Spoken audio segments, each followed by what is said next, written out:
Is the CIA an army of individuals who have a license to kill? It's like Murder Incorporated, right?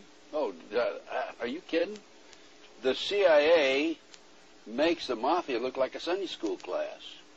I mean, this is the problem with what's actually happened in Afghanistan. Look, the CIA has done in this country, what they've done to us is unbelievable. Look at the terrorist acts that have occurred. The CIA behind most, if not all of them. We had the Marine barracks. We had our embassy in Kenya. We had Pan Am 103. We had the USS Cole. We had Oklahoma City. We had the World Trade Center in 1993. Our government was involved in some of those. I can't say all of them because I don't know, but I do have documentation that there was government implication in some of these. And we'll discuss them as we go. Well, Ted, the people out there, I mean, did you know that the World Trade Center went up when it was bombed internally?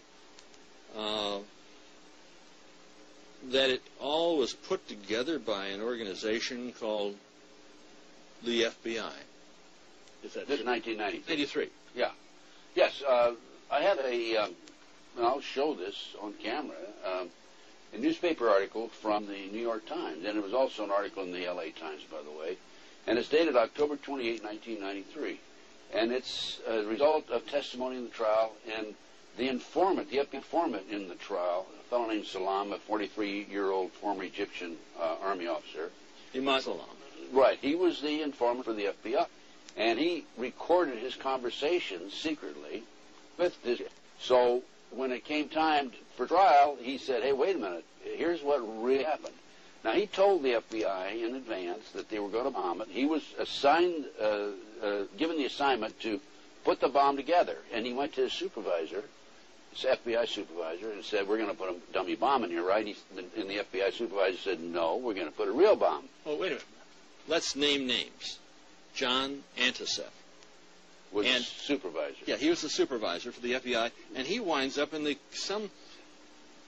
with having something to do with the Kenya investigation. So here's a guy who's involved in setting up the World Trade Center for to be blown up, and it resulted in the deaths of six individuals, over 1,000 injured. Nearly $100 million. $500 million. A lot of millions of dollars. Millions of dollars, yeah. And in debt property damage. Right. Now, if justice were done, the FBI agent would be not only in jail, but executed for murder in the first degree. And is the chief suspect in the attack upon the World Trade Center on September 11th, is not the chief suspect the individuals or individual agency that bombed the World Trade Center in 1993? Based on what happened in 1993, the FBI not only knew in advance they were going to bomb the World Trade Center, they furnished the ingredients for the bomb. Based on that, I would say that the FBI is the primary suspect, but also I think we have to consider the CIA. And the reason you have to consider the CIA is because when you skyjack 4 airplanes simultaneously with 19 skyjackers, that is no small operation. That took years to plan, number one, and hundreds of people had to know about it in advance. Now, our government, NSA, was monitoring bin Laden's phone calls in February 1998. Are you going to tell me for 1 minute that we didn't know about this in advance? The CIA had to know about it. The FBI had to know about it. The Mossad had to know about it. Now, MI5, British intelligence, had to know about it. The CIA knows about it. The FBI knows about it. The commander-in-chief, the president, would have to know about it. Of course he does. And that would mean that Bush had prior knowledge, and that would implicate him in reality, if we wanted to face this thing as it really is, in murder in the first degree. Let me explain to the audience what's happened here. Okay, back in the 80s, 1980s, the Department of Justice proposed legislation to fight terrorism. And this legislation took away many of our constitutional rights and civil liberties. One of the authors, a female attorney with the Department of Justice, publicly made this statement. I've got her name on my file someplace, that before this passes, people will have to be killed. Well, so that was the reason, I feel, for the 1993 World Trade Center bombing. Unfortunately for them, fortunately for us, the good guys, there were only 6 people killed, not enough to pass the legislation. So what happened is that 3 years later, no, 93, 2 years later, April 19, 1995, down comes Oklahoma City Murrah building, 168 people killed. 1 year later, the anti-terrorism legislation that takes away many of our constitutional rights and civil liberties is passed.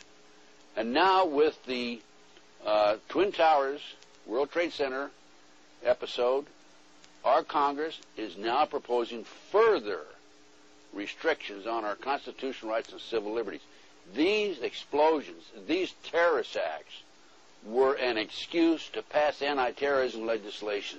And then to implement it. And then to yes. And this is what's happening in the world today.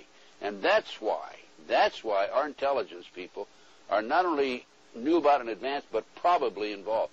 There's no question. You cannot possibly have an operation of this magnitude without our people knowing about it. Now, our government, the FBI... When you say our government, and I got to challenge you. This isn't our government. Well, it's the banksters' government, because they control both political parties. The government knows the what, where, why, and when, and how. And I had a FBI supervisor brag about this to somebody else, and it got back to me, of every patriot and every militia in the United States. Now, if they know that, are you going to tell me that they're not going to know about the terrorists coming and going? By the way, this operation, based on information that's come out since the attack, the terrorist attack, was planned in England, London, England. The training took place in Afghanistan and in the United States. And these terrorists came in and took pilot training here. And as I said earlier, bin Laden's phone conversations were monitored, according to the press, in February 1998. Are you going to say they didn't monitor them after that? No. Well, wait a minute, no. The NSA employs probably 150,000 people. I don't know what their payroll is. I mean, it's the number of personnel. But they have taps on virtually everybody in America. This was part of the anti-terrorism legislation that was passed after Oklahoma City. Well, that's exactly what Adolf Hitler did when he burnt down the Reichstag. Well, why do you think